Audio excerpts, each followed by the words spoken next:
హరి ఓం.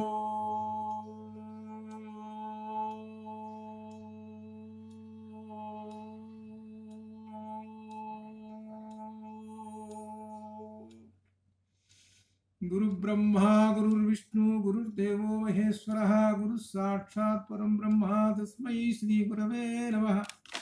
జ్ఞానానందమయం దేవం నిర్మల స్ఫటికాకృతిం ఆధారం సర్వవిద్యానాం హయగ్రీవముపాస్మహే హయగ్రీవముపాస్మహే.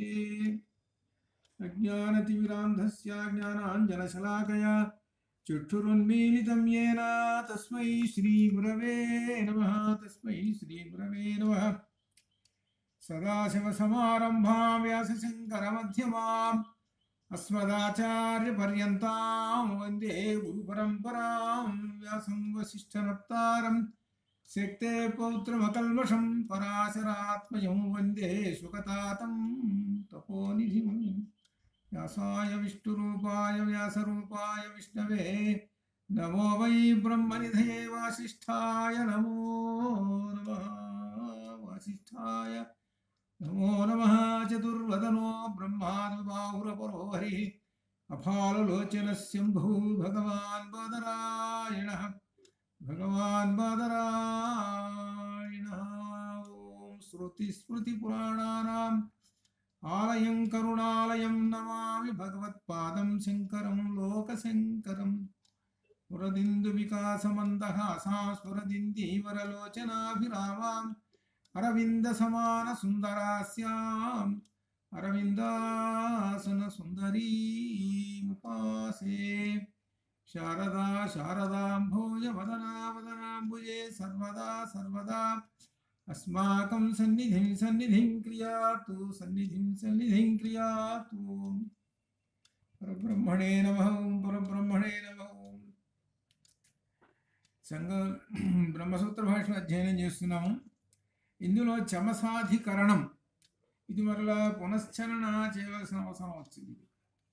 ఇది చాలా ముఖ్యమైనటువంటి చాలా విశేషం ఇవాళ వస్తుంది. ఈ చమస అధికరణం చమస అని అంటేనే ఇది యజ్ఞపాత్ర. అది దీనిలో బృహదారణ్యకోపనిషత్తులో ఒక మంత్రం ఉన్నది. ఏమిటంటే ఆ మంత్రము దీనిలో అర్వాగ్బిలహ చమస అని చెప్పాడు. ఊర్ధ్వ ఉద్రహ అని ఒక మంత్రం చెప్పుకుంటూ వచ్చేసాడు ఆయన. ఏమిటి చమస అని ఒక పదం వేశారు ఇక్కడ. ఏమిటంటే అది బిలం అంటే రంధ్రం. ఒక పాత్ర ఉన్నది, దాని కింద ఒక రంధ్రం ఉంది అని అన్నాడు. చమస పాత్ర వలె అని చెప్పేసి తర్వాత మంత్రం చెప్పుకుంటూ పోయినాడు ఆయన. ఏమిటి ఇక్కడ విశేషము అని అంటే ఆ చమస పాత్ర ఏంటంటే అది చిన్న గుంట ఉంటుంది, దానికి కింద రంధ్రం. ఆ పాత్రలో సోమరసం పోస్తారు. ఆ సోమరసం పోస్తే దానిలోంచి పడుతుంది అని అటువంటి భాగం అర్థం దీనిలో చెబుతున్నాడు. ఇంకొక విశేషం ఏంటంటే గరిటెలో నెయ్యి పోసుకొని దాన్ని ఆ అగ్గిలో పోస్తూ ఉంటారు. ఇది ఒక మాట అన్నమాట. గరిట మాదిరిగా ఉంటుంది, దానిలో ఆ నెయ్యి పోసుకొని హవిస్సు పోసుకొని పోస్తూ ఉంటుంటారు అని. ఈ విధంగా మనకి ఇది చమస పాత్ర అని అన్నారు. ఈ పాత్ర అనేటువంటిది ప్రస్తుతం ఒక వలె అన్నాడు. దీన్ని పక్కన పెట్టేసేయాలి మనం. దీన్ని పక్కన పెట్టేసి అసలు విషయంలో పోవాలి. ఏమిటి అసలు విషయం ఏమిటంటే ఇట దీనిలో చెబుతున్నాడు, ఈ చమస పాత్ర వలె శిరస్సు ఉన్నది అది చెబుతున్నాడు. అది చమస పాత్ర వలె శిరస్సు. ఇప్పుడు మనకు శిరస్సు అంటే ఏమిటి? 2 చెవులు, 2 కన్నులు, 2 ముక్కు రంధ్రములు, ఒక నాలుక ఈ శిరస్సుకు ఉన్నాయి. ఇది మన శిరస్సు అనేటప్పటికి గుర్తుకొస్తుంది. ఇది ఇట్లా ఈ శిరస్సుట చమస పాత్రతోటి చెప్పాడు. ఆ పాత్ర ఏమిటి దీనిలో విశేషం అని అంటే చెప్పేది ఏంటంటే విశేషంగా దీనిలో ఈ తల నానారూపమైన విశేషాలతో ఉన్నది అని చెబుతున్నాడు. ఇప్పుడు కళ్ళు ఒకటి, చెవులు ఒకటి రూపాలు. యశస్సు అంటే విశేషాలతోటి ఉన్నది. ఆ విశేషం ఏమిటంటే ఈ కనపడేటువంటి ఈ నాలుక ఇవన్నీ కూడా మాంస నేత్రములు, అంటే శరీర సంబంధమైనటువంటి అంతవరకే. కానీ వీటి వెనక ఉన్నటువంటిది ఏమిటి అంటే ఒక శక్తి, జ్ఞానశక్తి ఉన్నది వాటిల్లో. ఈ కళ్ళు కానీ చెవులు కానీ ఇవి కానీ ఒక జ్ఞానశక్తి ఉందన్నమాట వీటిల్లో. వీటిని ఎలా చెబుతున్నాడనంటే దీనిలో విశేషము ఇవి ఇంద్రియాలు 3 2 6, 1 నాలుక, మొత్తం 7. ఈ 7 ఇంద్రియాలు ఉన్నాయి ఏది మన శిరస్సుకి. ఇవి జ్ఞానాన్ని తెలియజేస్తూ ఉన్నాయి. అంటే కేవలం ఒక్క కన్నే కాదు, 2 కళ్ళు అట్లా లెక్కేసుకోవాలి, అట్లా 2 చెవులు అట్లా అనమాట. అయితే ఇక్కడ విశేషం ఏంటంటే జ్ఞానము అనేటువంటి ఒక శబ్దము దేనికి సూచిస్తుంది అని అంటే ఋషి శబ్దానికి సూచిస్తుంది. అది అర్థం, అసలు విషయం అది. ఏమిటంటే మన శిరస్సుకి ఉన్నటువంటి 7 ఇంద్రియాలు ఉన్నాయే, జ్ఞానేంద్రియాలు. ఈ 7 ఋషులు.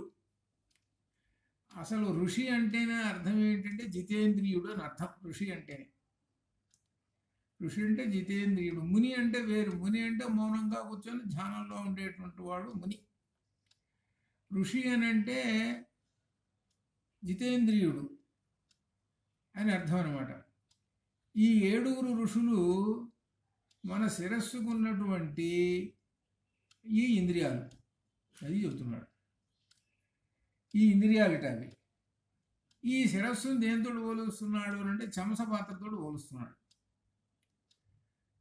చెమసపాత్రతో పోల్చి చెబుతున్నాడు. ఆ చెమసపాత్ర అనేది ఏంటిది? యజ్ఞపాత్ర కాబట్టి చాలా పవిత్రమైనటువంటిది. ఇప్పుడు ఎలా చెబుతున్నాడు అని అంటే ఈ సప్త ఋషుల్ని చెవులు గౌతమ భరద్వాజులు చెవులు. అటైనా ఇటైనా మార్చుకోవచ్చు. భరద్వాజు ఇటు వచ్చినా కానీ గౌతముడు అటు వచ్చినా, ఎట్లయినా సరే గౌతమ భరద్వాజులు వీళ్ళిద్దరు చెవులు. కళ్ళు విశ్వామిత్ర జమదగ్నులు కళ్ళు.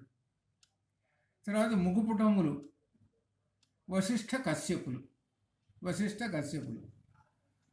ఇకపోతే నాలుక ఉన్నది, వాక్ పలికేటువంటిది అనమాట నాలుక, అది అత్రి. ఇది అనమాట ఈ 7. ఇక్కడ ఏమిటంటే మనకు ఈ ఋషుల పేర్లు వచ్చేటప్పటికి ఈ పురాణాల్లో వస్తారు ఋషులు. అవి మనం భావించుకుంటాం. కాదు, ఇక్కడ ఎవరు సప్త ఋషులు అనేటువంటిది బ్రహ్మదేవుడి నుంచి పుట్టినటువంటి సప్త ఋషులు ఉన్నారే, అంటే వేద ద్రష్టలు ఉన్నారే. వేదంలో ఈ గౌతముడు, భరద్వాజుడు, విశ్వామిత్రుడు, జమదగ్నుడు వీళ్ళందరూ ఉన్నారు. ఋగ్వేదంలో ఉన్నారు మంత్రద్రష్టలు. అలా భావించుకోవాలి.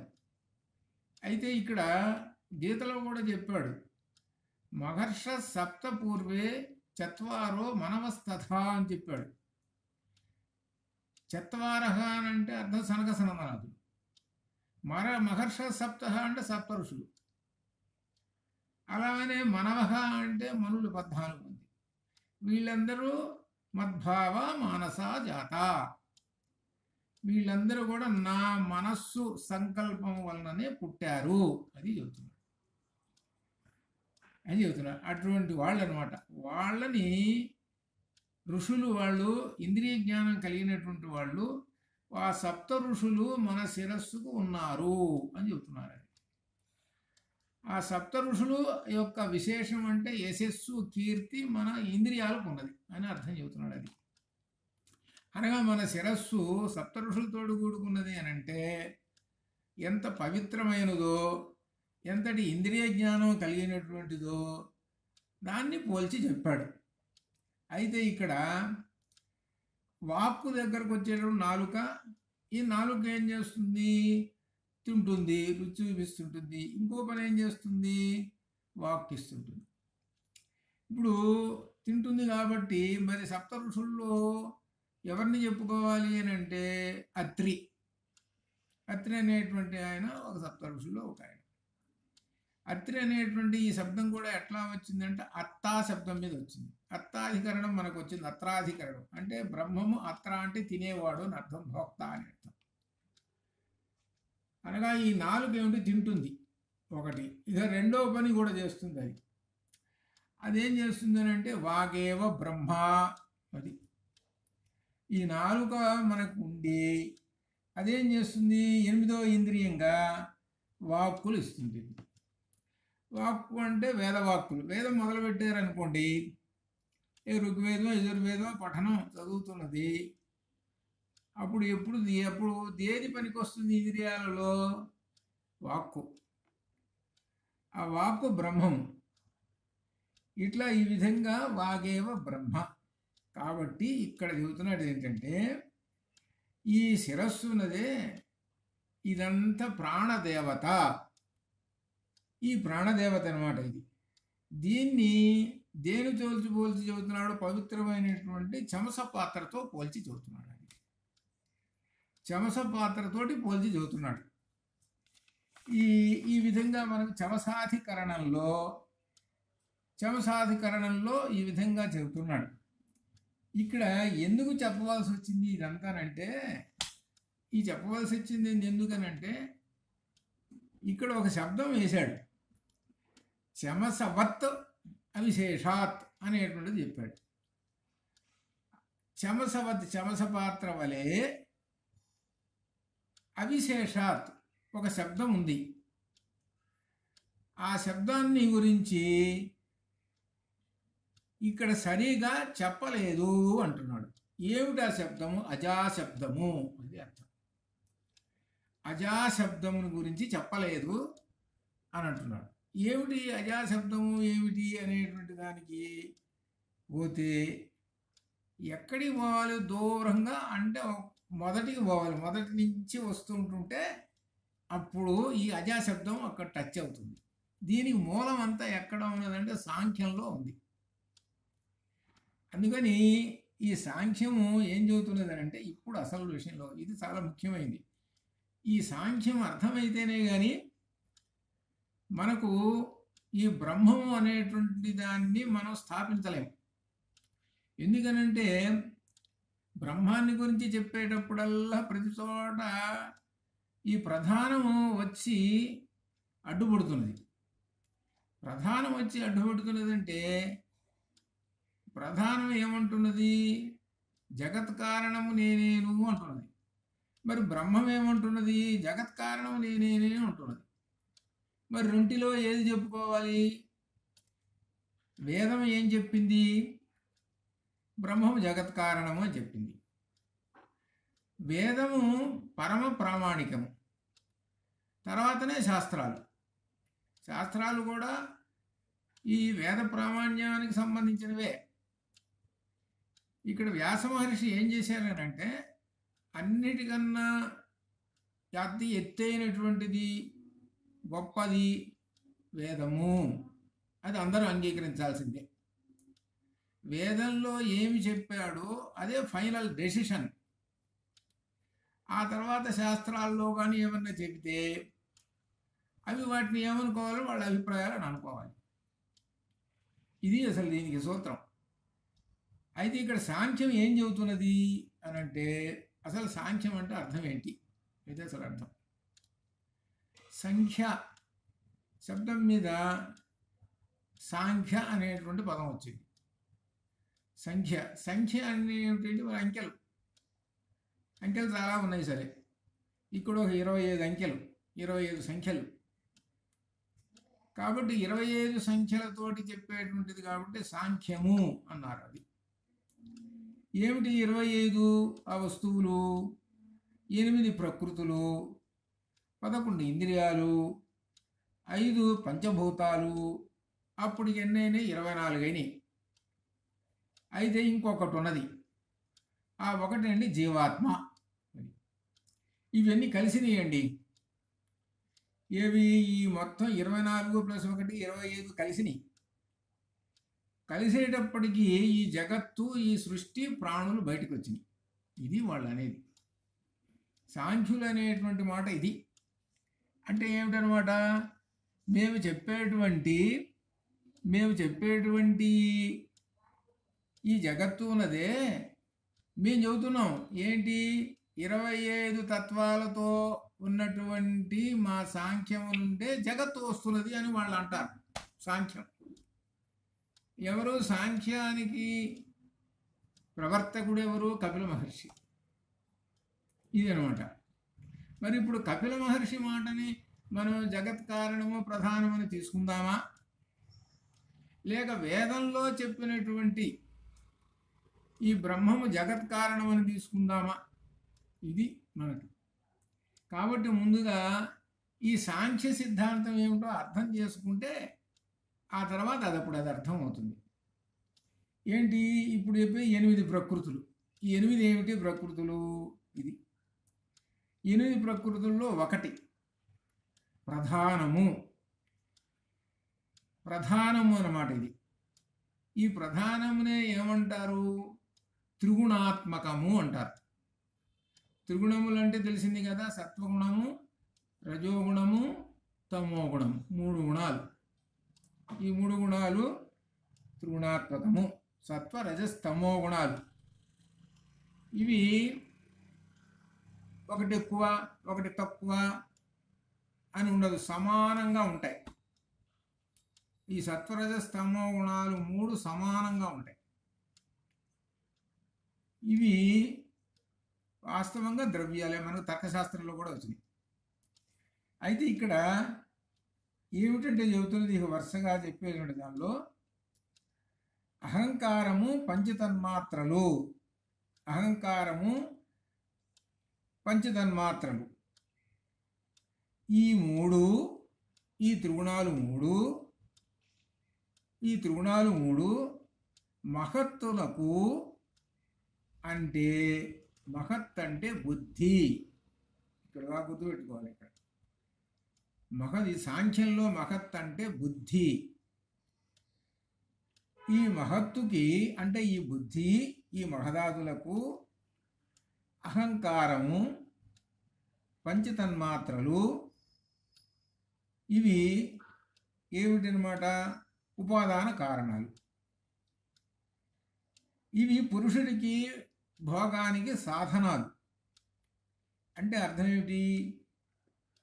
ఈ మనిషి పుట్టాడండి, ఈ మనిషి పుట్టాడు. ఈ మనిషికి ఆ బుద్ధికి అహంకారము పంచతన్మాత్రలు ఇవన్నీ దీని కారణంగా పుట్టాడు. వీడు పుట్టినటువంటి వాడు ఈ పురుషుడు ఈ త్రిగుణములు సాధనములు. అంటే ఏంటి అనమాట? ఈ పురుషుడికి బుద్ధి ఉంది, ఆ బుద్ధికి సాధనాలు వస్తువులు ఏమిటి? ఈ త్రిగుణాలు. ఈ త్రిగుణములు అనేవే వస్తువులు. ఈ వస్తువులు ఎలా ఉన్నాయి అని అర్థం. ఈ వస్తువులు ఎలా ఉన్నాయి అని అంటే ప్రకృతి స్వరూపం.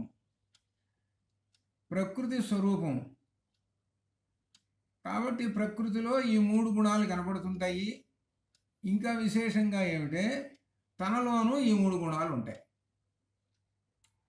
తనలోనూ సత్వరజస్తమో గుణాలు కూడా తనలోనూ ఉంటాయి. వీటిల్లో ఇదంతా ఎక్కడి నుంచి వచ్చింది అని అంటే ప్రధానం నుంచి వచ్చింది. ఈ ప్రధానము నుంచే, ఈ ప్రధానం అంటే త్రిగుణములు, ఈ త్రిగుణముల నుంచే వీడు పుట్టాడు. వీడిలో ఉన్నాయి, ప్రకృతిలో కూడా ఉన్నాయి ఈ 3 గుణాలు. ఇవి 3 గుణాలు ఎక్కడి నుంచి వచ్చినాయి? ప్రకృతి నుంచి వచ్చినాయి అని చెబుతున్నాడు. ఈ గుణాలు ఈ ఒక్కొక్క దానికి చాలా అంశాలు ఉంటాయి. సత్వరజస్తమో గుణాలు. మనకు గీతలో ఒక అధ్యాయం ఉంది ప్రత్యేకంగా, గుణత్రయ విభాగ యోగము అని గీతలో. గుణత్రయ విభాగ యోగం. అక్కడ గుణత్రయ విభాగ యోగంలో వివరంగా చెప్పారు. ఒక్కొక్కటి భాగాలుగా సాత్విక బుద్ధి అని, రజోబుద్ధి అని, ఇట్లా ఈ విధంగా రకరకాల ఒక్కొక్క దాన్ని మళ్ళీ విభజించుకొని ఈ 3 గుణాలను చెప్పుకుంటూ వచ్చాడు గుణత్రయ విభాగంలో. ఇట్లా అనమాట.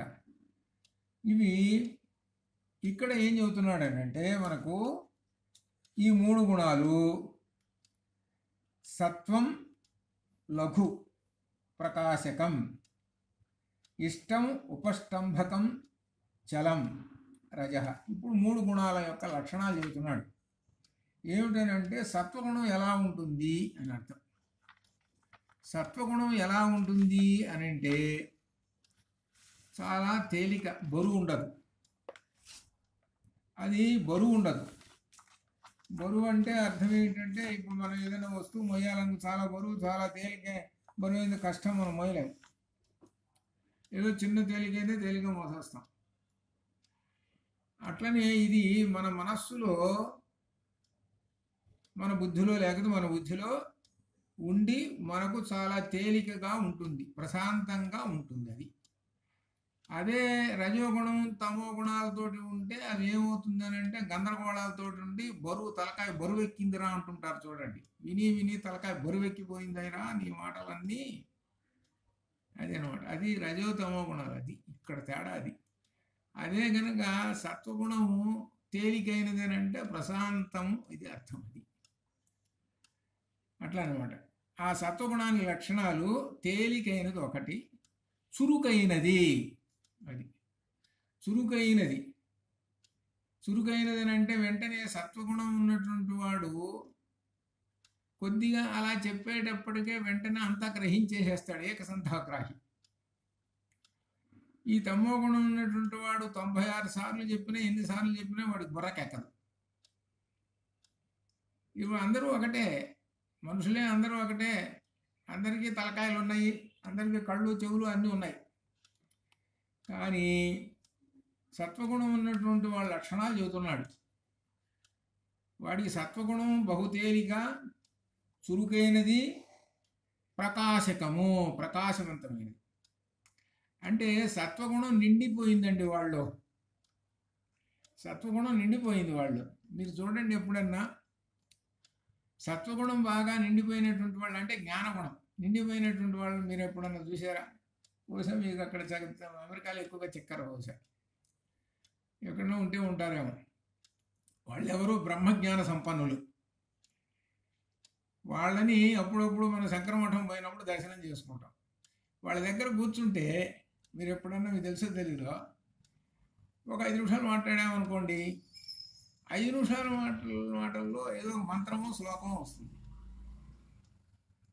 మాకు అనుభవం కాబట్టి చెబుతున్నాం. ఒక మంత్రము, ఒక శ్లోకము వచ్చి వాటిని వివరణ చేస్తూ సందర్భానుసారంగా చెప్పుకొని ఆనందించటం. అదే మామూలు ఉన్నటువంటి వాడు, సాంసారికమైనటువంటి వాడు ఉన్నాడు అనుకోండి, అనుకుందాం, వాడి దగ్గర పోయి కూర్చున్నాం అనుకోండి, వాడు ఏం మాట్లాడతాడంటే ఇంక చెప్పే పని లేదు. ఈ ప్రపంచం గురించి, రాజకీయాల గురించి, అర్థం కాక లాభ నష్టాల గురించి ఇది మాట్లాడేది. అనగా బ్రహ్మజ్ఞానం వాడి నోటి నుంచి రాదు. మీరు ఎప్పుడైనా చూడండి. లేకపోతే నువ్వు ఎంత సంపాదించావు, నువ్వేం చేస్తున్నావు, అధ్యయనం చేస్తున్నావు, విద్యం చేస్తున్నావు, నీ ఆరోగ్యాలు ఎట్టున్నాయి, అవి ఇదే. కానీ బ్రహ్మజ్ఞానం గురించి వాళ్ళ నోట్లో నుంచి అసలు రాదు. ఇది తేడా. అందుకని సత్వగుణం ఉన్నటువంటి వాళ్ళు ప్రకాశవంతులు. వాళ్ళు చూస్తుంటే లైట్ మాదిరిగా 1000 క్యాండిల్ బల్బులాగా వెలిగిపోతుంటారు వాళ్ళు. అదేనమాట. అదే ఆ సత్వగుణ సంపన్నులు ఉన్నారే వాళ్ళు పరమాత్మ స్వరూపులు వాళ్ళు. ఇది సత్వగుణానికి సంబంధించినటువంటిది. ఇది సత్వగుణం. ఇలా ఉంటుంది సత్వగుణం. ఇకపోతే రజోగుణం ఎలా ఉంటుంది? ఇప్పుడు మీరు కనిపెట్టచ్చు. దీన్ని బట్టి ఎవరు సత్వగుణం ఉన్నవాళ్ళు, ఎవరు రజోగుణం ఉన్నవాళ్ళు, ఎవరు తమోగుణం ఉన్నవాళ్ళు మీరు కనిపెట్టచ్చు. కనిపెట్టి వీళ్ళు ఎటువంటి వాళ్ళు కాబట్టి వీళ్ళకి తగ్గట్టుగా మనం నడుచుకోవాలి, వీళ్ళ పట్ల మనం ఇలా జాగ్రత్తగా ఇట్లా ఉండాలనేటువంటి విషయాన్ని మీరు కనిపెట్టేస్తారు. అది ఇక్కడ విశేషం. ఇక రజోగుణం ఎలా ఉంటుందో చూసుకోండి. ఎలా ఉంటుందని అంటే ఈ సత్వగుణము తమో గుణాలకి మధ్యలో ఉంటుంది రజోగుణం. ఇది రజోగుణం మధ్యలో ఉంటుంది. ఇది ఏం చేస్తుందనంటే అటు సత్వగుణానికి ఊతం ఇస్తుంటుంది, ఇటు తమో గుణానికి ఊతం ఇస్తుంటుంది. ఇది మధ్యలో సెంటర్లో ఉండి ఇది పని చేస్తుంటుంది రజోగుణం. అందుకనే గీతలో రజో రాగాత్మకం విద్ధి ఏది దానిలో గీతలో చెప్పాడు, రజో రాగాత్మకం విద్ధి. ఆ రాగమే వీడిని పడగొడుతుంది. అది ఆ రజోగుణం ఎలా ఉంటుందిట, అటు ఇటు పనిచేసి ఏమేం కలుగు చేస్తుందంటే చంచల స్వభావం. అది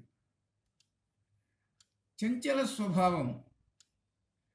అందుకనే కృష్ణుడు మాట్లాడుతుంటే అర్జునుడు అన్నాడు, చంచలం మన కృష్ణ అన్నాడు.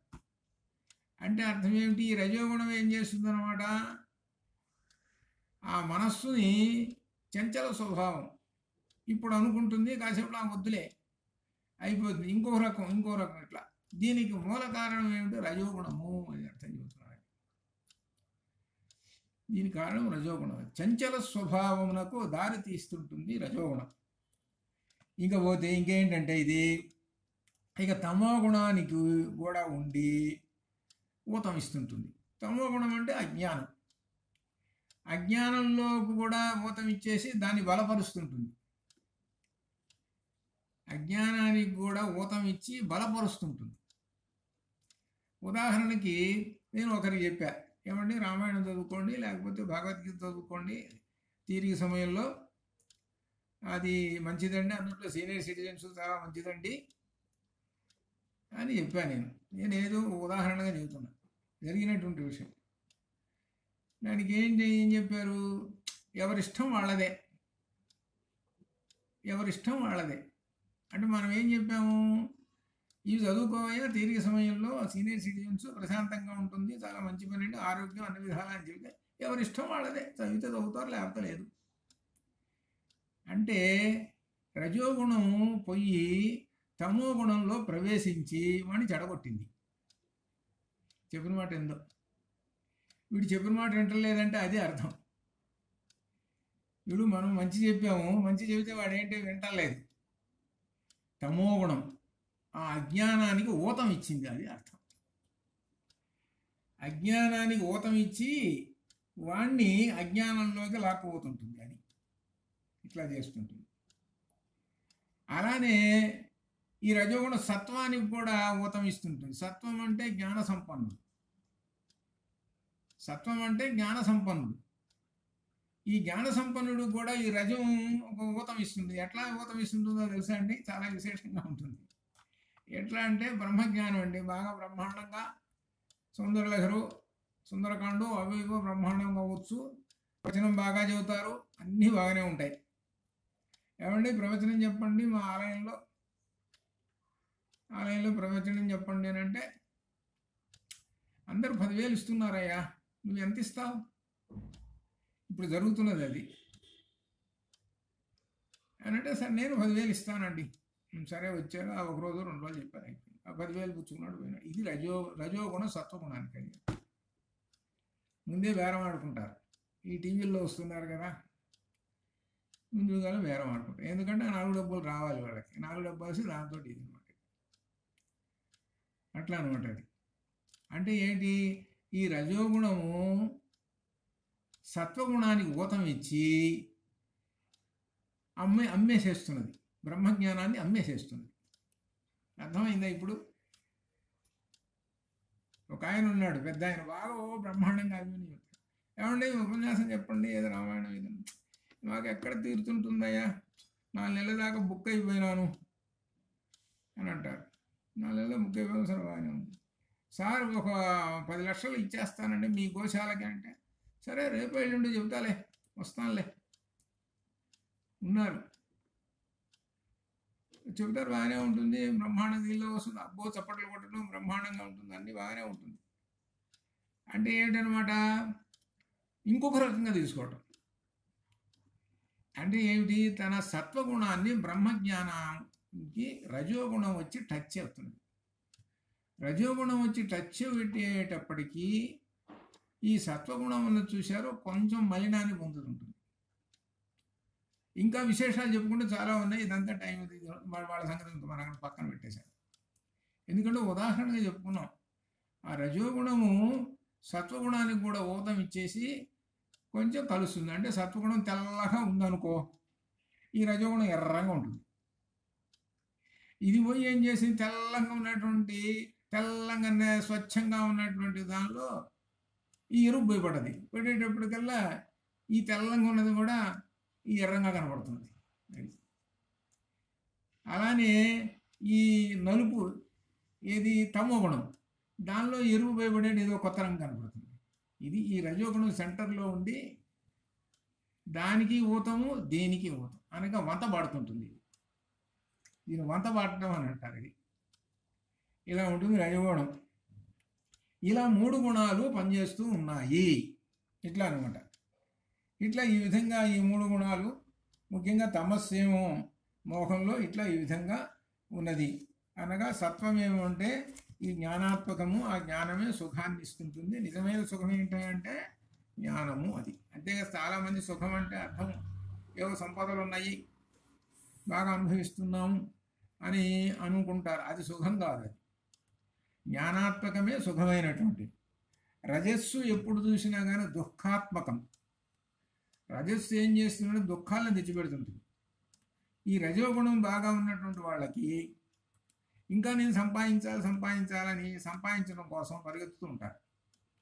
పోనీ సంపాదించారు, ఆ సంపాదించిన దాన్ని నిలబెట్టుకోవాలి, దానికి ఎన్నో కష్టాలు, మధ్యలో అనేకమైనటువంటిది దుఃఖాత్మకం. చూడండి, బాగా ఉన్నటువంటి వాడికి చచ్చే దుఃఖం అండి. వాడికి ఏంటి, ఎప్పుడు చూసినా ఎప్పుడు కొట్టేస్తాడో, ఎవడు కొట్టేస్తాడో, ఎవరు దొంగలు కొట్టేస్తారో ఏమో, అదో రకరకాల ఇదే ఆలోచన. కానీ వాడికి బ్రహ్మజ్ఞానం ముందు ఏమాత్రం ఆలోచన ఉందా? వాడు పొద్దున్న లేచిన దగ్గర నుంచి ఇదే పని, రెండో పని లేదు. ఇది ఇక తమో గుణం ఉంది, మోహం, అజ్ఞానం. మోహాత్మకమైనటువంటిది. మోహాన్ని కలుగజేసేసి వెంటనే అది అయస్కాంతంలాగా లాగి పడేస్తుంటుంది. అది లాగేసేసి తన మోహంలో పడేసేసుకొని అజ్ఞానం అనే దారిలోకి లాగించుకోతుంటుంది. ఈ 3 గుణాలు ఇవి. ఈ 3 గుణాలు ఈ జీవుడిలో ఉన్నాయి అని చెబుతున్నారు.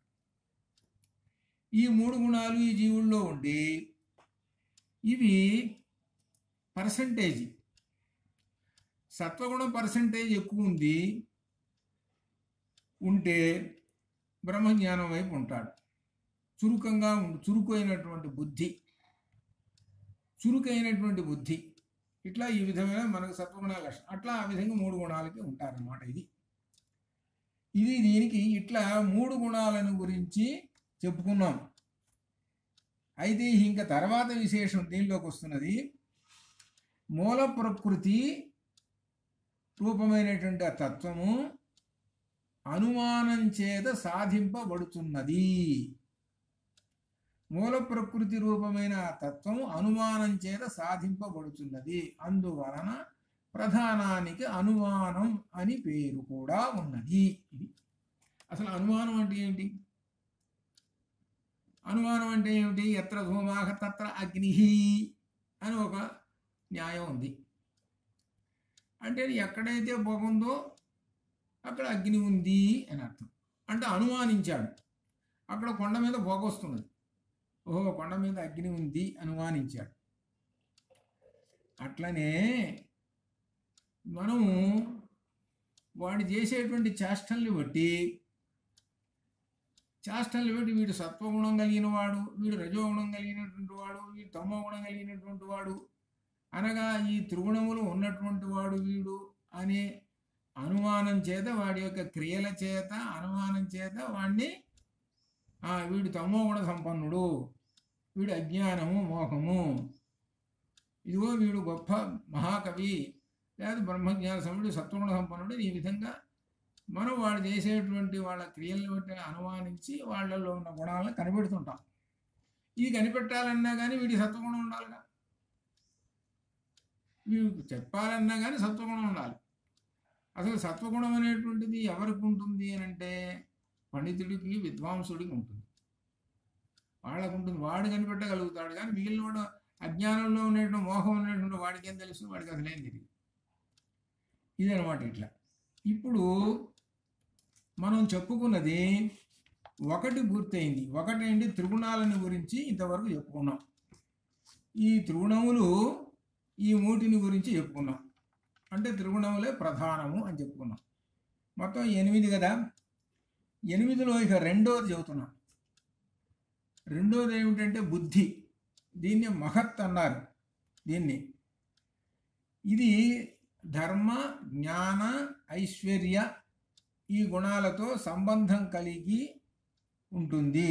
ఇది ఈ బుద్ధికి ధర్మము, జ్ఞానము, ఐశ్వర్యము ఈ గుణాలతో కలిగి ఉన్నటువంటిది ఈ బుద్ధి. ఇది మూల ప్రకృతి అయిన ప్రధానం నుండి పుడుతుంటుంది. ఈ త్రిగుణముల నుంచే ఈ బుద్ధి వచ్చింది. ఈ బుద్ధి వచ్చింది అని అంటే సమ్మిశ్రితమై అంతా వస్తూ ఉన్న త్రిగుణాత్మకం నుంచే వస్తుంటుంది. ఒక మాట చెప్పాలంటే త్రిగుణాత్మకం అని అంటే ఇప్పుడు సత్వగుణం ఉంది, తెల్లగా ఉంది, దానిలో పసుపు పచ్చ లాంటి ఈ శనగపిండి పోసాము, కలిపేసాము, రంగు మారింది. ఆ తర్వాత ఎర్రంగా ఉండే కారం పోసాము, తిప్పాము, అది ఈసారి రంగు మారింది. ఈ రంగు మారింది. సరే నీళ్లు పోసాము, అవి పోసాము, ఒక పదార్థాన్ని తయారు చేసి పెట్టాం. ఈ పదార్థాన్ని తయారు చేసి పెట్టాం కదా, ఆ పదార్థంలో ఏమున్నాయి? బియ్య పిండి ఉంది, ఆ పిండి ఈ పిండి అన్నీ ఉన్నాయి, కలిసి ఉన్నాయి. అన్నీ కలిసి ఒక వస్తువు తయారైంది. అట్లనే ఇక్కడ కూడా అది ఇప్పుడు ఒక వస్తువు తయారైంది అనమాట. ఈ త్రిగుణాత్మకమైనటువంటి వస్తువు ఈ బుద్ధి. ఈ బుద్ధిలో ఏమున్నాయి అని అంటే ఈ త్రిగుణాలు ఉన్నాయి ఈ బుద్ధిలో ఉండి. ఇక్కడ ఏం చెబుతున్నది అంటే ఈ బుద్ధిట సహజంగా మనస్సు ఏం చేస్తుంది? సంకల్ప వికల్పాలు చేస్తుంటుంది. సంకల్ప వికల్పాలంటే అర్థం ఏంటి? ఇప్పుడు అనుకుంటుంది చేద్దాం, మళ్ళీ ఇంకో క్షణంలో వద్దులే అనుకుంటుంది. అది మనస్సు, అది పక్కన పెట్టేసి. బుద్ధి ఏం చేస్తుంది? నిశ్చయాత్మకము బుద్ధి. ఈ ఏమిటివి? మనస్సు, బుద్ధి, ఈ అహంకారము, ఇవేమిటి? అంతఃకరణ చతుష్టయం. చిత్తము, ఈ 4 అంతఃకరణ చతుష్టయాలు. ఈ 4 ఏళ్ళు చూపిస్తాం కదా, ఈ 4 ఏంటి అనమాట? అంతఃకరణ చతుష్టయం. ఈ బొటనేలు అంగుష్టం, ఇది బ్రహ్మం ఇదనమాట. బుద్ధి ఏం చేస్తుంటుంది? నిశ్చయాత్మకము. మనస్సు సంకల్పం చేస్తే ముందు అనుకుంటుంది, కాదు వద్దులే అంటుంది అనుకో. బుద్ధి ఏం చేస్తుంది? నువ్వు వద్దులే అనుకున్నావు కదా, కాబట్టి సరేలే అంటుంది. కానీ బుద్ధి ఏం చేస్తుంది? ఒక్కొక్కసారి సత్ అసత్ వివేచనా శబ్ద శుద్ధి కలిగి మనస్సుకి చెబుతుంటుంది. ఎందుకంటే మనస్సు పైన బుద్ధి ఉంటుంది. ఎవరైనా నువ్వు ముందు సరే అన్నావు, తర్వాత కాదంటున్నావు, నువ్వేమైనా ఆలోచించావా? ముందు వెనకలు ఏం తొందరపడుతున్నావు? ఏం ఒక 2 నిమిషాలు ఆగలేవా? పెద్దవాళ్ళని అడగలేవా? ఏంటి నీకు అంత తొందర? నీకు ఆగు, ఒక నిమిషం ఆగి అప్పుడు చేయాలి అని చెప్పేది ఎవరు? బుద్ధి చెబుతుంది మనస్సుకి. అప్పుడు మనస్సు ఏం చేస్తుంది? సత్వగుణం ఉంటే దానికి ఈ శరీరంలో పెద్దవాడు ఎవరో చెబుతున్నాడు ఏదో అనిపిస్తుంది, సరే చూద్దాంలే అని ఆగుతుంది. లేదు, తమో గుణం ప్రధానంగా ఉందానికి ఏంది నువ్వు నాకు చెప్పేది? ఆ మనస్సు బుద్ధికి తోటి నువ్వేది నాకు చెప్పేది? కాసేపు నిమిషం ఏమిది పోతున్నాను పోవాలంటాడు. ఆ బైక్ వేసుకున్నాడు, టక పోయినాడు, చెట్టు గుద్దాడు, లేదా లారీకి గుద్దాడు, అవుట్ అయిపోయింది. ఆ తర్వాత అంటాడు, వరే చెప్పిన మాట ఏం లేదు వాడు, ఒక్క నిమిషం ఆగుంటే బతికిండేవాడు వాడు అంటాడు. అది ఇందులో ఉంది. ఆ బుద్ధి నిశ్చయాత్మకం చేస్తుంటుంది. ఆ నిశ్చయాత్మకం చేయాలన్నా కానీ ఈ బుద్ధికి కూడా దానిలో త్రిగుణాలు ఉంటాయి. అదేనమాట. ఆ సత్వగుణం కనుక బాగా ఎక్కువ కనుక ఉందనుకో మంచి లక్షణాలతో ఉంటుంది. అంటే అర్థం ఏంటి? నువ్వు పదార్థం తయారు చేసావు, దానిలో బాగా కారం పోసేసావు అనుకుందాం. కొంతమంది ఏం చేస్తుంటారంటే బాగా కారాలు తినేవాళ్ళు ఉంటారు. ఇప్పుడు మీరు ఉన్నారు ఎక్కడికైనా పోతే వాళ్ళు తెగ తింటారండి కారాలు అని అంటారు. అంటే ఏందో తెలుసునండి దాని అర్థం తమోగుణ సంపన్నులు అది అర్థం. కారం బాగా ఇష్టపడుతున్నాడు అని అంటే వాడు తమోగుణ సంపన్నుడు అది అర్థం. అట్లా ఒక ఉదాహరణగా మనం చెప్పుకున్నాం అట్లా. ఇకపోతే ఇక రెండో బుద్ధి చెప్పుకున్నాము. ఆ బుద్ధిలోనే ఏమిటి అని అంటే దీనిలో అహంకారము ఇంకొకటి. ఏది దీనిలో బుద్ధిలో అహంకారం అలానే మనస్సు ఒక 3 ఉన్నాయి. ఈ మహత్తులో 3 భాగాలు ఉన్నాయి. ఏమిటి? బుద్ధి ఒకటి, అభిమానం అన్న అహంకారం అన్న ఒకటే. అంత అభిమానం నాకు లేదనుకున్నావా? అభిమానం నీకేనా అభిమానం ఉన్నది అని అంటారే, అంటే అహంకారం అభిమానం అదనమాట. అహంకారానికి ఇంకొక మారు పేరు అభిమానం అట్లా అనమాట. ఇంకొకటి మనస్సు. ఈ 3 మనస్సు అంటే సంకల్ప వికల్పాలు ఇవన్నీ చేసేటువంటిది. ఇవి ఈ 3 బుద్ధికి ఉంటాయి అని చెబుతున్నాడు. అయితే విశేషించి అహంకారం గురించి చెప్పేటప్పుడు ఇదేంటంటే బుద్ధి, ఇది కూడా ఏంటనమాట అహంకారం బుద్ధి నుంచే పుడుతుంటుంది అని అర్థం. దీనిలో రకాలు ఏమిటంటే సాత్విక అహంకారము, రజో అహంకారము, తమో అహంకారం. ఇందాక ఒక ఉదాహరణ కూడా చెప్పుకుంటూ వచ్చాను ఇది. ఇకపోతే ఇప్పుడు 3 వరకు అయిపోయినాయి. 8 ప్రకృతుల్లో ఇదే సాంఖ్యం జరుగుతున్నాడు. 3 అయిపోయినాయి. ఇకపోతే 4, 5, 6, 7, 8 చెప్పాలి. ఈ 4, 5, 6, 7, 8 ఏంటంటే తన్మాత్రలు. తత్ మాత్ర తన్మాత్ర. ఆ తత్ అనేటువంటిది ఆ జీవాత్మ, మాత్ర సూక్ష్మము అని అర్థం. అది ఇప్పుడు మనకి ఈ మాత్ర, ఈ శబ్దం ఎందుకు వచ్చిందంటే ఈ శబ్దాన్నే ఈ సంస్కృత మంత్రాల్లో ఉండేటువంటి ఈ మాత్ర శబ్దాన్నే ఔషధంలో తీసుకొని మాత్ర ఉపయోగించారు. అది మాత్ర ఎంత ఉంటుంది? ఆవగింజ ఎంత ఉంటుంది. కానీ లోపల అది ఎంత పనిచేస్తుంది? ఆకాశం అంత పనిచేస్తుంది. అయితే అర్థం అది ఆకాశం అంత పనిచేస్తుంటుంది. ఉండేది అంత ఆవగింజ అంత ఉంటుంది. లోపల పోగానే ఆకాశం అంత పనిచేస్తుంటుంది. అందుకని ఆ ఔషధానికి మాత్ర అని పేరు పెట్టారు. అట్లనే ఇక్కడ మాత్ర అంటే సూక్ష్మము. ఏమిటా సూక్ష్మాలు అని అంటే శబ్ద, స్పర్శ, రూప, రస, గంధ. శబ్ద, స్పర్శ, రూప, రస, గంధ ఇవి 5. ఇవి ఏమిటి? శబ్దం ఏమిటి? శబ్దం ఏమిటి అని అంటే శబ్దం అనే మాటకి వెంటనే ఏమర్థం చెప్పాలి అంటే వేదము అని చెప్పాలండి. ఇప్పుడు మనకి ఏంటో అటు మైక్ నుంచి ఏదో సౌండ్ వస్తున్నదండి అంటారు. ఏదో మైక్ ఎవడో పెట్టాడు, లేదా టపాకాయలు వేయించాడు, ఏవో ఉంటాయి. అవి శబ్దాలు టపాకాయలు వెలిచారు, ఆ శబ్దం ఏదో మైకులు అవి ఇవే అంటున్నారు. అది శబ్దమే ఉపయోగపడుతుంది. అసలు శబ్దం అనే మాటకి వేదము అని అర్థం. ఏమిటి ఈ వేదము అని అంటే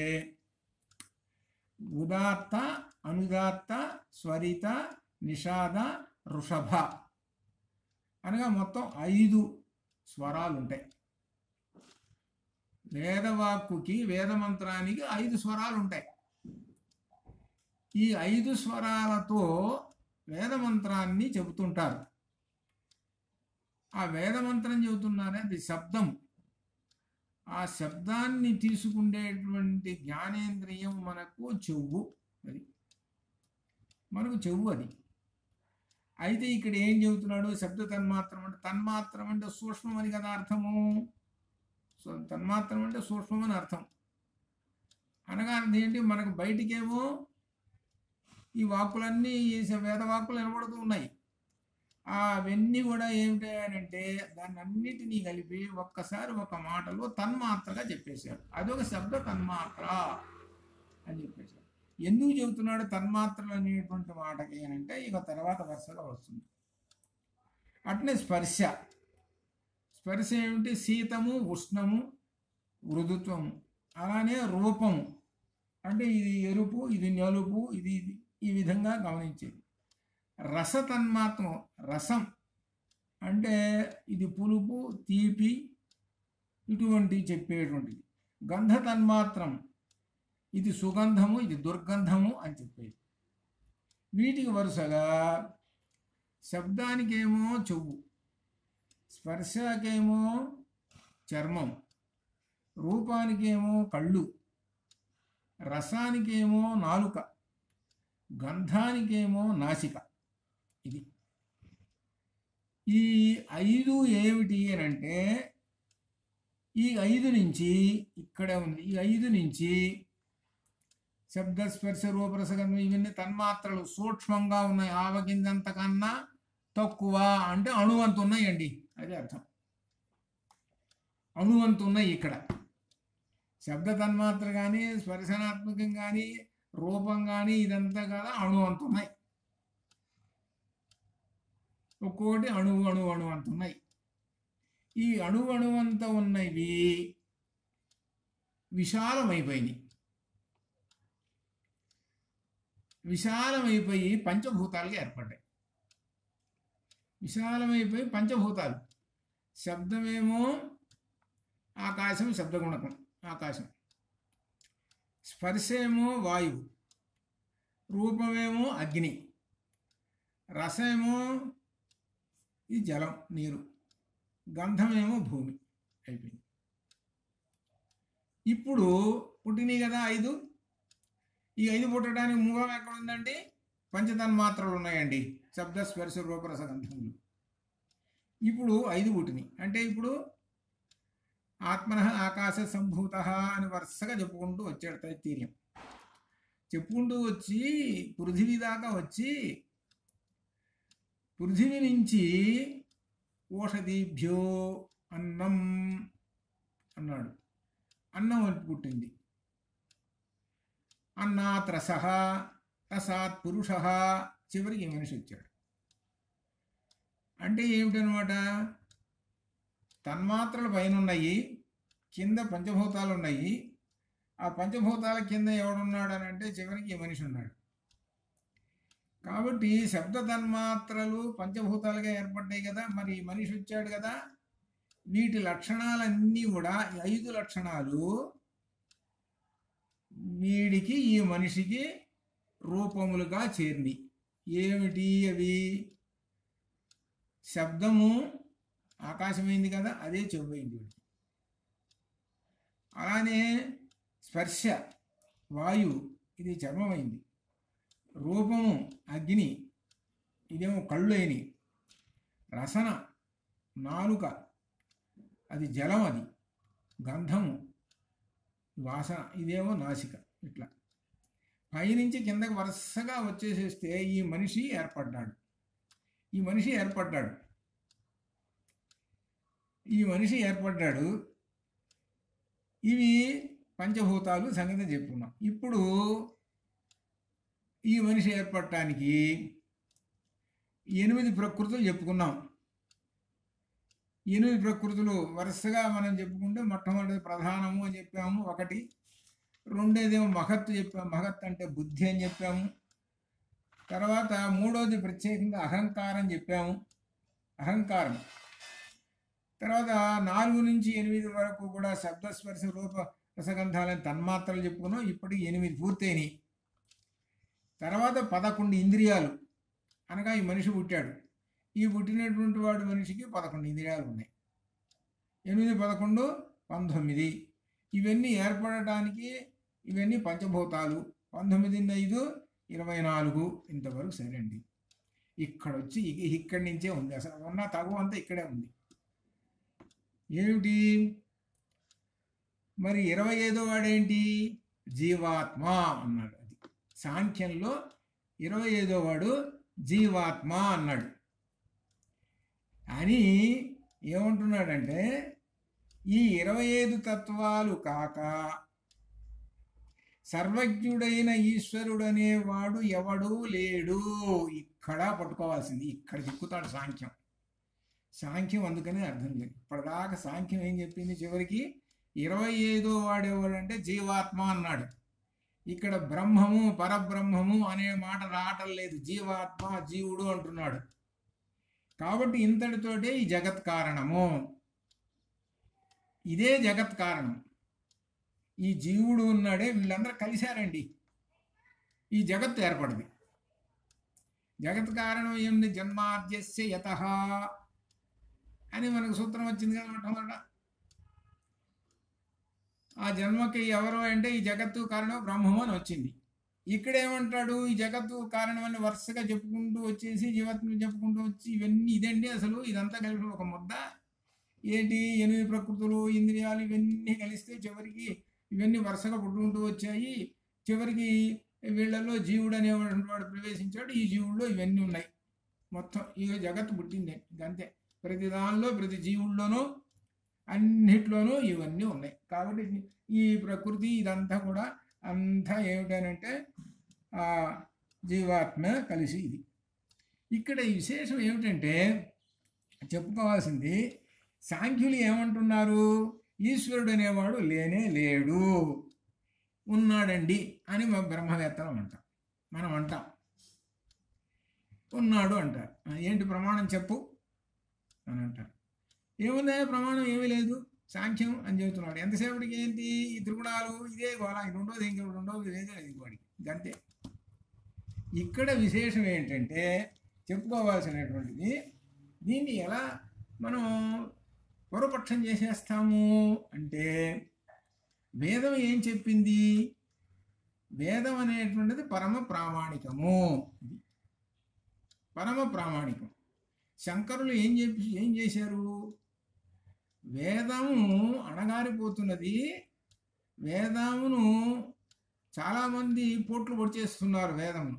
ఇదిగో ఇట్లా ఈ విధంగా కాదు, పరమ ప్రమాణం ఎక్కడుంది? లేదు, వేదంలో కూడా లేదు, నేను చెప్పింది అని సాంఖ్యులు అంటున్నారు.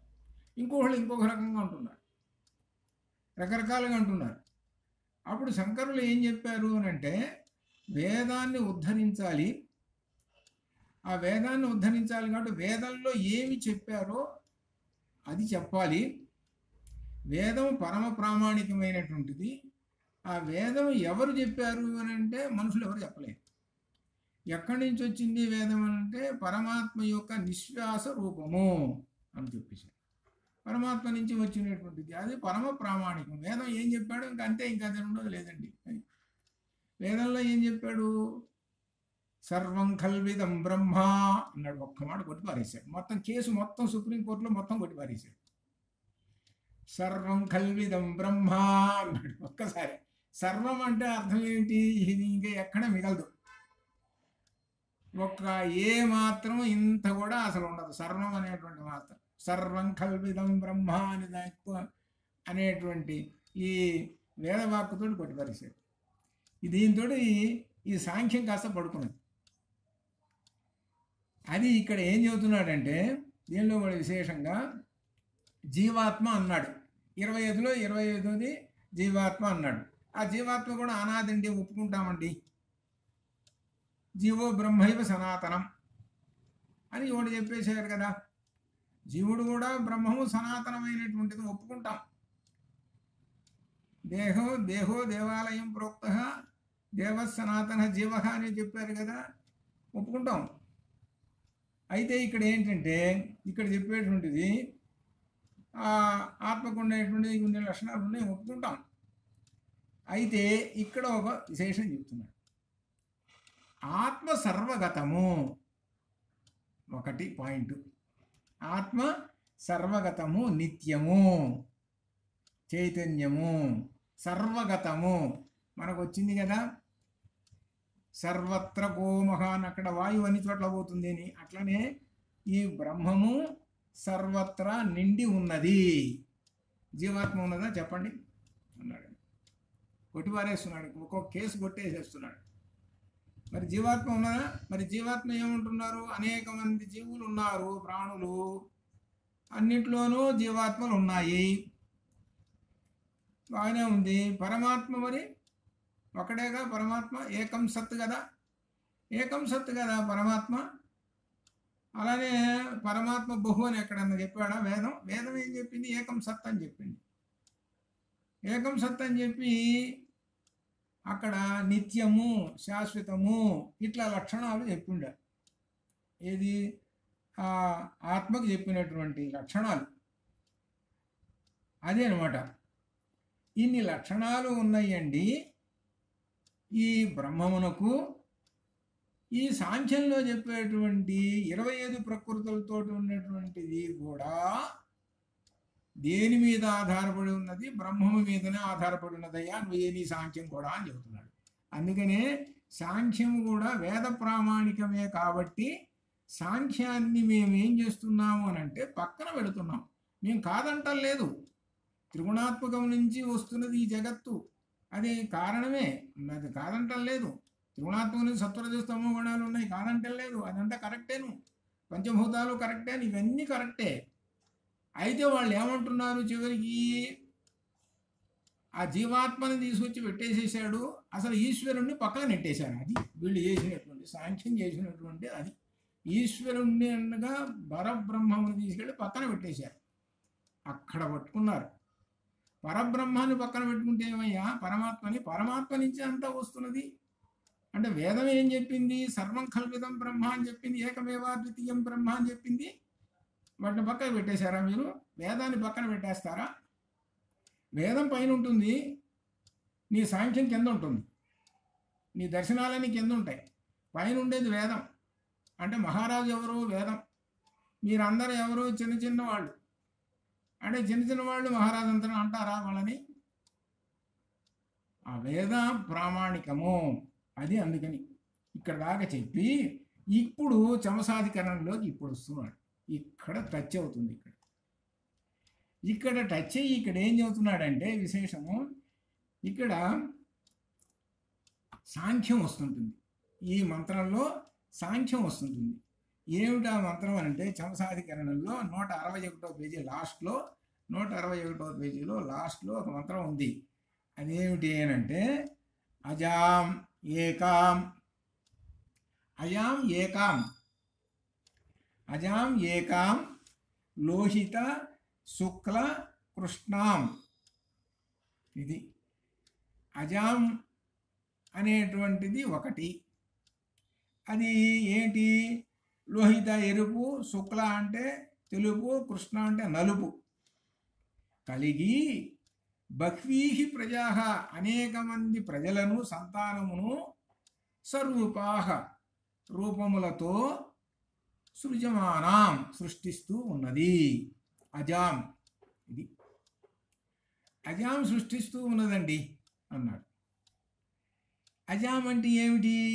ఏ అర్థం చెప్పుకోవాలండి చెప్పండి అని మనకి ఈ బ్రహ్మసూత్రంలో క్వశ్చన్ ఇస్తున్నాడు. అజాం అంటే ఏం చెప్పమంటారు? అజాం అంటే ఆడమేక. ఒక అర్థం జాగు దీర్ఘం ఇచ్చాడు. ఆ జాగు దీర్ఘం ఇస్తే స్త్రీలింగం అవుతుంది. దీర్ఘం తీసేసాడు అనుకోండి అజ అవుతుంది. అది పుల్లింగం మేల్. అది ఆడమేక. కింద ఉన్నది రెండో లైన్లో అది మగమేక. ఇప్పుడు దేంతో పోలి చెబుతున్నాడో తెలుసండి? ఆడమేక మగమేకతో పోలి చెబుతున్నాడు. మేక ఉందనుకోండి అది ఒక్కోసారి 2-3 పిల్లలు పెడుతుంటుంది. అంటే అర్థం ఏమిటి? సంతానం ఎక్కువ వస్తుంటుంది అది మేకకి.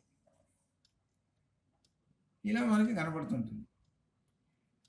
ఆ మేక ఎటువంటిది? పిల్లల్ని కొన్ని ఉంటాయి. మేక పిల్లలు చూస్తుంటాయి, నల్లంగా ఉంటాయి, ఎర్రంగా ఉంటాయి, చుక్కలు ఉంటాయి, రకరకాలు ఉంటాయి. అట్లనే ఈ ఆడమేక రకరకాలు. అట్లనే ఇక్కడ పుట్టించేది ఏమిటయ్యారంటే త్రిగుణములు. అజాం ఏకాం, ఆ త్రిగుణములు ఇక్కడ కింద రెండో లైన్లో ఇక అజోహి ఏకో దుషమాణ అనుసేతే. ఇంకొక అజహ మగమేక. అది ఆడమేక మగమేకలు కలిసినవి, అందువల్ల సంతానం ఉత్పత్తి అవుతుంది. సరే, అందరికీ అర్థమైంది. సరే, బాగానే ఉంది. అయితే ఈ మగమేకట ఏం చేసిందిట? అనుసేతే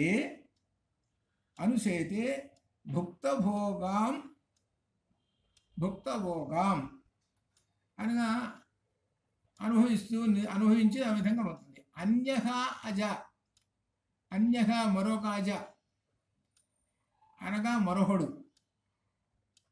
భోగాం అంటే సంపదలను, ఏనాం భోగాం జహాతి ఈ సంపదలను సుఖాలు, ఇక్కడ భోగం అంటే సుఖాలు, ఈ సుఖాలను జహాతి వదిలివేయుచున్నాడు. ఆ వదిలివేసి వీడు ఎటువైపు పోతున్నాడు? వీడు ఈ అజ బ్రహ్మం వైపు వెళ్ళిపోతున్నాడు. ఇది అర్థం. ఇక్కడ అజ అంటే ఏమిటి నువ్వు చెప్పలేదు కదా, ఎలా అర్థం చేసుకోవాలి అని అంటున్నాడు. అంటే ఇక్కడ ఏం చెప్పుకోవాలి అని అంటే దీనిలో మరి అంతే కదా, అజ అంటే స్త్రీలింగం ఒకదాన్ని ఒక చోట ఏమో దీర్ఘం ఇచ్చావు, ఒక చోట ఏమో దీర్ఘం లేకుండా, అనగా దీర్ఘం ఇస్తే ఆడమేక దీర్ఘం లేకపోతే ఇది అని అర్థం, అని అర్థం కదా మరి అని అంటే అప్పుడు ఇప్పుడు చెబుతున్నాడు ఏమిటో తెలుసునా అండి. నా జ అంటే అర్థం ఏంటి? పుట్టుక లేనిది అని అర్థం. పుట్టుక లేనిది అజహ నిత్యో, అజహ నిత్యో భగవద్గీత. శాశ్వతోయం పురాణ, అజో నిత్య శాశ్వతోయం పురాణ. అజహ ఈ ఆత్మ పుట్టలేదు, నిత్యము శాశ్వతము పురాణం సనాతనము అని మనకు వేదం చెప్పింది. అజశబ్దానికి అజశబ్దం ఏంటి అర్థం ఏమిటి? ఆత్మ అని చెప్పింది. అజశబ్దానికి ఆత్మ అని అర్థం చెప్పింది. ఇంకా విశేషం ఏంటంటే అజశబ్దానికి ఆత్మ అని చెప్పావు కదా, బాగానే ఉంది. మరి జీవాత్మ కూడా సనాతన కదా, మరి జీవాత్మ కూడా అజహ నిత్యః సనాతన కరెక్టే. అది కూడా జీవాత్మ కూడా పరమాత్మ లక్షణాలు ఇవే. అయితే ఏంటంటే పరమాత్మ ఏమిటంటే మహదాకాశం, జీవాత్మ ఏమో ఘటాకాశం. ఇక్కడ జాగ్రత్తగా అర్థం చేసుకోండి. కాబట్టి ఇక్కడ అజా శబ్దానికి ఏమిటి అని అంటే జీవుడు అని అర్థం, జీవాత్మ అది అర్థం. ఇక దీనిలో అజా శబ్దానికి జీవాత్మ అని అర్థం చేసుకుంటే మేకలు పోతాయి. అప్పుడు ఆ మేక పోతుంది. అజా శబ్దం అంటే ఈ జీవాత్మ ఈ త్రిగుణములతోటి కలిసి అనేక రూపములు పొందుతూ అనేక ప్రాణులు సృష్టిస్తున్నాడు. అంటే జీవాత్మ ఈ మూడు త్రిగుణాలు కలిస్తే అనేక ప్రాణులు వస్తున్నాయి. అనేక ప్రాణుల్లో జీవాత్మ ఉన్నాడు. ప్రతి ప్రాణులోనూ జీవాత్మ, ప్రతి ప్రాణులోనూ జీవాత్మ. అయితే ఇట్లా ఉంటుంటే ఎవడో తెలుసుకున్నట్ట, ఎప్పుడు పుట్టడమేను, ఈ త్రిగుణాలతోటి పుట్టి సుఖాలు దుఃఖాలు ఇవన్నీ అనుభవిస్తూ కూర్చోవటమేను, ఇవంతా దేనికి? ఇవన్నీ లేకుండా ఉండాలంటే మోక్షం కనుక పొందితే ఈ సుఖ దుఃఖాలు ఇవన్నీ ఏమి ఉండవురా అని తెలుసుకున్నట్ట ఒకడు జీవాత్మ. వాడు తెలుసుకొని వాడు ఎవడు? ఆ జీవాత్మ అజహ, ఆ పరమాత్మ. వాడు తెలుసుకొని జహాతి భోగాం జహాతి. భోగాం అంటే సుఖములు, విషయ సుఖములను జహాతి వదిలివేసేసి మోక్ష మార్గం వైపు వెళ్ళిపోతున్నాడు అని. ఇప్పుడు నువ్వు చెప్పినట్టు సాంఖ్యం దాని ప్రకారంగా చెబితే ఎప్పుడు జీవాత్మ ఏం చేస్తున్నాడు? ఈ త్రిగుణాలతో కలిసి అనేక రూపాలు అనేక జీవన్ని పుట్టుకుంటూ అన్ని దీంతో కలిసిపోతూ సుఖ దుఃఖాలతో ఉండిపోతున్నాడు. నువ్వు చెప్పిన దాని ప్రకారం సాంఖ్యం ప్రకారంగా అంతే. సాంఖ్య ప్రకారంగా జీవాత్మ ఎప్పుడు చూసినా మునగటం తేలటం ఇదే రెండోది లేదు. మరి ఎప్పుడు జీవాత్మ పరమాత్మలో ఐక్యమవుతాడు? ఏకమేవా అద్వితీయం బ్రహ్మ ఎప్పుడవుతాడు? జ్ఞానం పొందినప్పుడు. మరి ఆ జ్ఞానం పొందాలంటే పరమాత్మ అనేటువంటి ఆయన, బ్రహ్మము అనేటువంటి ఆయన ఉన్నతంగా ఉన్నాడు కదా. ఆ ఉన్నతంగా ఉన్నటువంటి బ్రహ్మ వైపు చూడవేంటి? రెండు పక్షులు ఉన్నాయి. ఆ రెండు పక్షులు ఒక పక్షి ఎప్పుడు చూసినా తింటమే పని. ఆ జీవాత్మ తిని చూపుట్టేదాకా తినదు. ఎప్పుడో చూసింది వెనక్కి తిరిగి. ఈ తినటం ఏంటి? ఒకసారి తీయంగా ఉన్నది దొరుకుతున్నది, ఒక్కోసారి చేదుగా ఉన్నది, ఒక్కోసారి వగరు గిగరు. అంటే దాని అర్థం ఏంటి? సుఖ దుఃఖాలని అర్థం. ఇవన్నీ నాకు దేనికి ఏమిటి, నా వెంట ఒకడు వస్తున్నాడు, వాడిని అడుగుదామనగా వెనక తిరిగి చూసింది. వాడు ఇటనే ఉన్నాడు. గా సుపర్ణ సయుజ సఖాయ. వాడి వైపు చూసి నేను ఇట్టనే ఉన్నాడు, వాడు అట్టనే ఉన్నాడు, వాడు అసలు తింటం లేదు, వాడు బాగానే ఉన్నాడు, తినటం లేదు, వాడు బాగానే ఉన్నాడు, నేను తింటున్నాను, ఈ విధంగా అనిపిస్తున్నాను, నేను వాళ్ళలాగానే ఉంటా, ఈ పక్షం నేను వాళ్ళలాగానే ఉంటా, ఇక నేను ఇక్కడి నుంచి తింటం మానేస్తే వాళ్ళలాగా ఉంటాను అని తింటం మానేసింది. అంటే ఏమిటి? సుఖాలు, విషయ సుఖములు అనగా వీటి వైపు దృష్టి లేకుండా ఆ పరమాత్మ వైపు దృష్టి మళ్ళించింది ఈ జీవాత్మ. ఆ మరలించినప్పుడు ఈ జీవాత్మ తనలో ఉన్నటువంటి ఆ ఆత్మను సాక్షాత్కరింపజేసుకొని నేనే కదా ఆ పరబ్రహ్మమును, పరమాత్మ ఇంతకాలం నుంచి తెలుసుకోలేకపోయినానే అని అనుకొని మహా ఆనందాన్ని పొందింది చివరికి. ఎవరు? అజహ. ఇది ఈ మంత్రంలో ఉంది.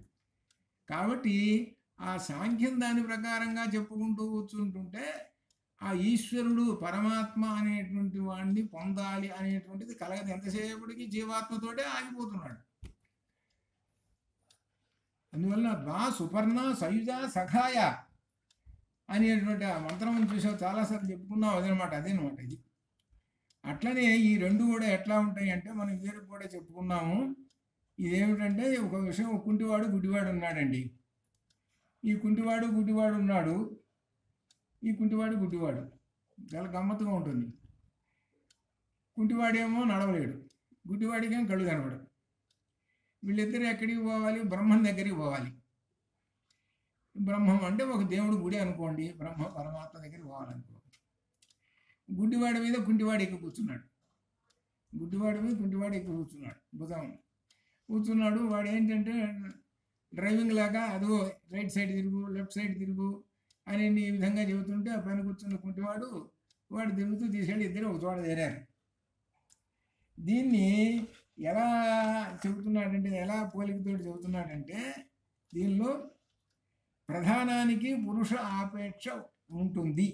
ప్రధానానికి పురుష ఆపేక్ష. ప్రధానం అంటే త్రిగుణములు అనగా అర్థం ఏమిటి? పురుషుడు తనను చూడాలి అని కోరుతూ ఉంటుంది. ఇక్కడ ఒక విశేషం. త్రిగుణాలు ఎప్పుడు చూసినా కానీ ఏమిటనంటే, పురుషుడు నన్ను చూస్తూ ఉండాలి, నన్ను ఆకర్షిస్తూ ఉండాలి. ఇక్కడ జాగ్రత్తగా అర్థం చేసుకుంటే జాగ్రత్తగా ఒక విశేషం వస్తుంది, రహస్యం బయటపడుతుంది. ఈ లోకంలో ఈ త్రిగుణములు ప్రకృతి, స్త్రీలింగ శబ్దం ఇది ఎప్పుడు ఏం చేస్తుంది? పురుషుడు తనను చూస్తూ ఉండాలి అని ఉంటుంది.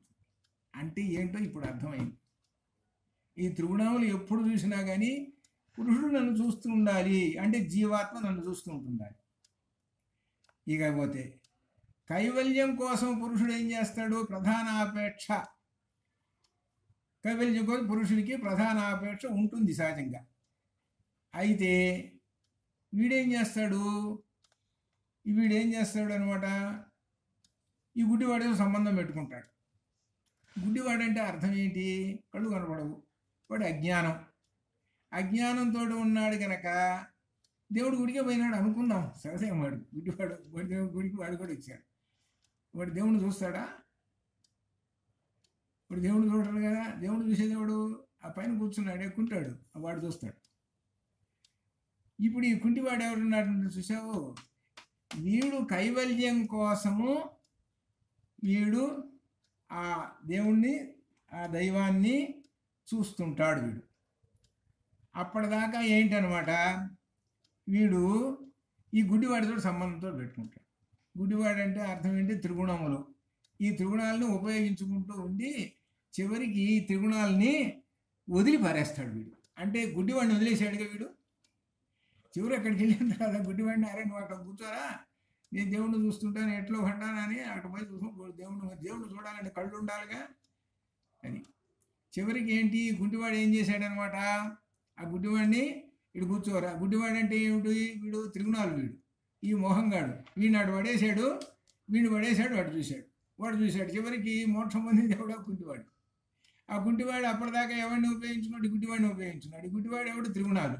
ఈ త్రిగుణాలని అప్పటిదాకా ఉపయోగించుకుంటాడు.